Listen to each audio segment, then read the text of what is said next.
کہتے ہیں نا یا اللہ ہمیں جنت الفردوس عطا فرما، ہر بندہ دعا کرتا ہے، لیکن سیدھا ہم اللہ کے گھر میں آتے، اللہ کے پاس آتے، اللہ سے مانگتے، اللہ سے دعا کرتے، اللہ سے عقیدہ ایمان رکھتے نہیں ہیں، لیکن مانتے سیدھی جنت ہے۔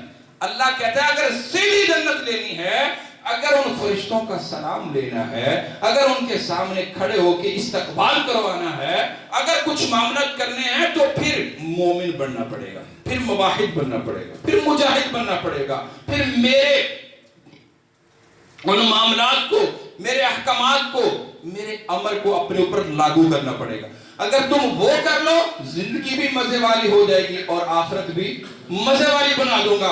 اللہ اکبر۔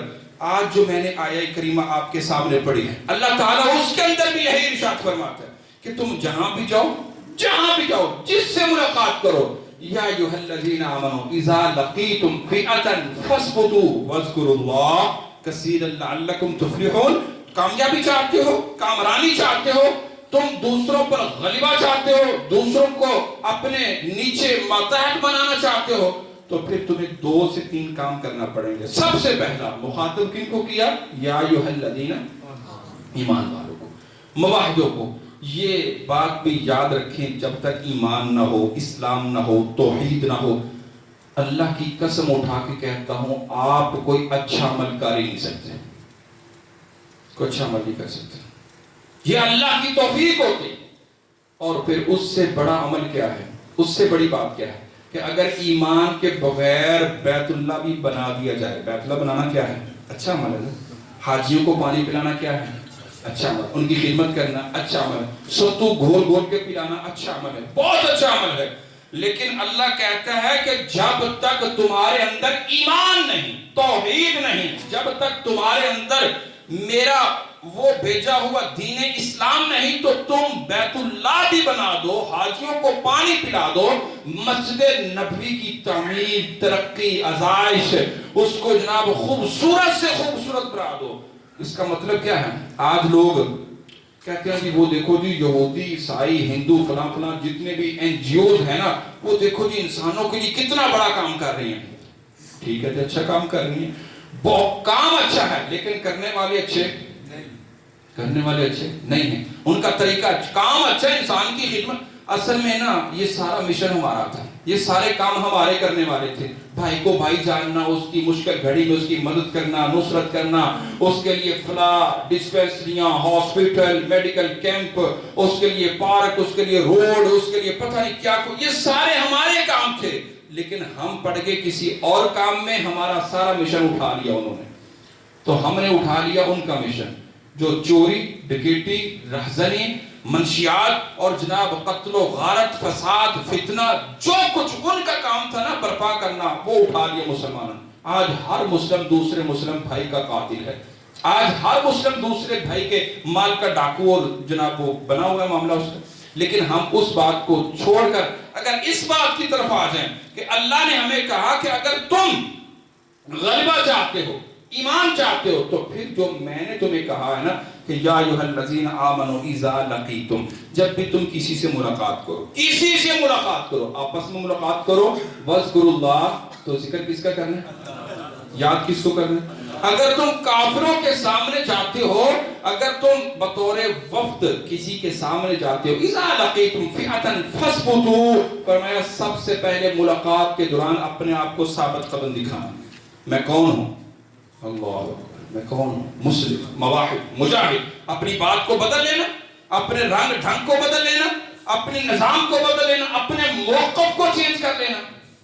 آج بھی ہمارے حکمران اگر غیروں کی آنکھوں میں آنکھیں ڈالنا شروع کر دیں، اگر وہ اپنے پاکستان کے دستور، آئین اور قانون کے مطابق اپنے آپ کو استقامت کے ساتھ ان کے سامنے کھڑا کر دیں، جو 73 کا آئین ہے جس میں لکھا ہوا ہے کہ تمام مسائل کو حل قرآن و سنت کی روشنی میں حل کیا جائے گا، جو قرآن و سنت کہے گا۔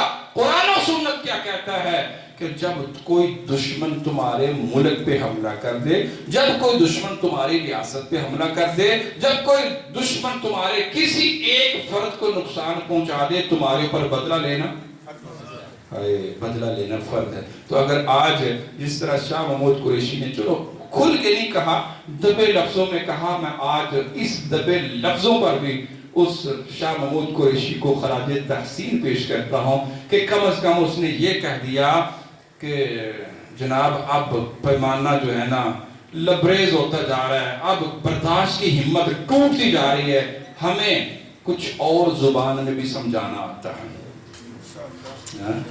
اچھی بات ہے، اللہ ان کو اس پر استقامت عطا فرمائے. فِئَةً فَاثْبُتُوا، ثابت قدمی، وَاذْكُرُوا اللَّهَ، ثابت قدمی کے ساتھ کیا کرنا ہے؟ اللہ کا ذکر.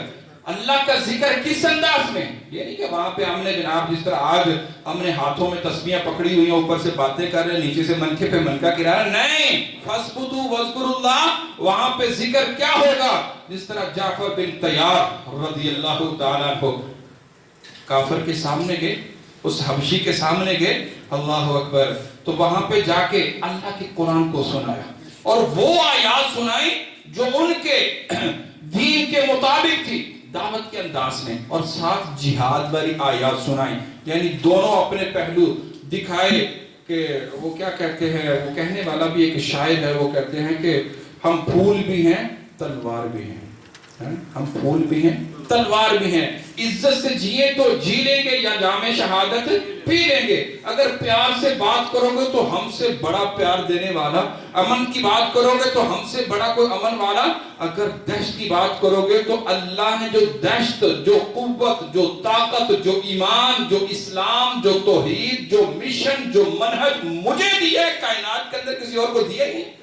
جو طاقت لا الہ الا اللہ والی میرے اندر ہے. میرے سلف نے تلواروں کے مقابلوں میں چھڑیاں اٹھا کے دنیا کو بتایا ہے کہ ہم جو ہیں تلواروں پہ، ہم جو ہیں وہ یلغاروں پہ، ہم جو ہیں وہ لشکروں پہ، ہم جو ہیں وہ اسرائیلی وہ یا جو یہودی اپنی ٹیکنالوجی لیے پھرتے ہیں، ہم ان پہ بھروسہ نہیں کرتے. ہم تو اس پہ بھروسہ کرتے ہیں جو اللہ کن کہتا ہے، جو اللہ کن کہتا ہے ہو جا. تو اللہ کہتا ہے کہ میں پھر ان چھڑیوں کو تلواریں بنا دیتا ہوں، وہ بدر ہو، وہ احد ہو، وہ خندق ہو، یا آج کا اسرائیل ہو، یا آج کا وہ ملعون یہودی ہو. تو آج ان ہاتھوں کے اندر اللہ کی قسم چھوٹے چھوٹے پتھر اٹھا کے جو بچے ان کو مارتے ہیں، کیا بختر پن گاڑیاں آگے لگتے بھاگتے ہوئے نظر نہیں آ رہے ہمیں؟ اللہ کیا کہتا ہے؟ ان کے اندر طاقت ڈالنے والا کون ہے؟ ان کے اندر روح ڈالنے والا اللہ کی ذات ہے. اللہ کے وہ غیبی مخلوق ہے جو اللہ تعالیٰ نے ان کے اندر ڈال دی ہے کہ ایک بندہ اسلحہ سے لیس ہے، جدید ترین ٹیکنالوجی اس کے پاس ہے، لیکن وہ ڈر رہا ہے ایک معصوم بچے سے، اس کے ہاتھ کے اندر پکڑے ہوئے پتھر سے. اللہ اکبر. اور یہ پتھروں کی بھی ایک تاریخ ہے، پتھروں کی بھی ایک تاریخ ہے. یہ پتھروں سے ڈرنے والے، یہ آگ سے ڈرنے والے، یہ سورج چاند کو اپنا معبود اور الہ بنانے والے، کیوں؟ یہ ان چیزوں سے ڈرتے ہیں. یہ جس سے ڈرتے ہیں اس کو اپنا معبود بنا لیتے ہیں، اپنا الہ بنا لیتے ہیں. ایسے الہ نہیں بنایا جاتا. الہ بناتے ہیں اس کے ڈر اور خوف سے. کیا ہم نے اپنے رب کو الہ بنایا تو ہم نے بھی کس وجہ سے بنایا؟ آمنت تو کل اللہ کہتے ہیں نا ڈرو مجھ سے. اور جس چیز کا ڈر ہوتا ہے اس کو رب بنا لیا جاتا ہے. یہ ہر پتھر سے، ہر بت سے، ہر دوسری وہ کہتے ہیں چمکنے والی چیز سے ڈرنے والے، پتہ نہیں کیا ہو جائے گا. ابراہیم علیہ السلام، یہ انشاءاللہ آگے چل کے جمعے آئیں گے ان کے، کہ ابراہیم علیہ السلام جب اپنے باپ کے ساتھ، اپنی ماں کے ساتھ نکلے تھے تو کیا ہوا تھا؟ جب سورج کو دیکھا، چاند کو دیکھا، ستاروں کو دیکھا، درختوں کو دیکھا، اس کو دیکھا تو انہوں نے کہا یہ کیا ہے؟ ہمارا رب ہے. یہ بھی رب، وہ بھی رب، وہ بھی رب، وہ بھی رب، یہ سارے رب. جب سورج کو دیکھا یہ ہمارا بڑا رب ہے. وَإِن تَعُدُّوا نِعْمَةَ اللَّهِ لَا تُحْصُوهَا. اے دنیا کے حکمرانوں سنو، اے زمین کے اطراف کے حاکموں دیکھو، تم جو بہتوں پر حکمرانی کرتے اور رعایا کی کثرت پر فخر کرتے ہو، کان دھرو. حکمت، فہم و فراست اور کمال قدرت سب اسی کی ہے. یہ چاند، ستارے، سورج، کرنیں، دن رات سب اپنی کمالیت کے جوہر جو دکھاتے ہیں، یہ سب میرے رب کی مہربانیاں ہیں. رب ذوالجلال کی قدرت کے جب چشمے پھوٹتے ہیں تو پھول، کلیاں، باغیچے، گلشن، ہریالی